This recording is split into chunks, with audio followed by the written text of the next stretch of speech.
الحمد لله الذي أنزل على عبده الكتاب ولم يجعل له عوجا.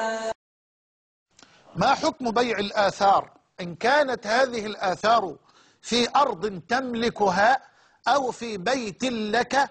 فهذا حقك ورزقك ساقه، ورزق ساقه الله إليك، ولا إثم عليك في ذلك ولا حرج.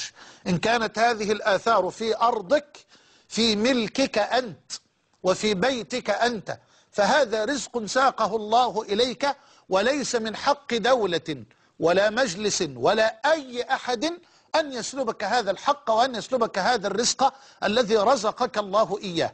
هذا ركاز أو كنز أو ذهب أو إلى غير ذلك، فهذا من حقك إن كان في ملكك.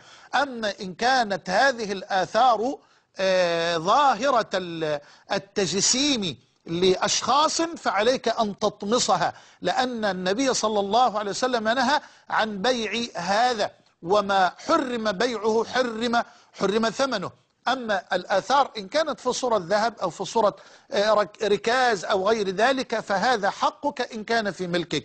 أما إن كانت هذه الآثار في أرض عامة في مال عام تمتلكه الدولة فليس من حقك أبدا أن تأخذه، وليس من حقك أن تهربه، وليس من حقك أن تسرقه أو أن تبيعه، وإن فعلت ذلك فقد فعلت حراما، والمال الذي أخذته إنما هو مال حرام.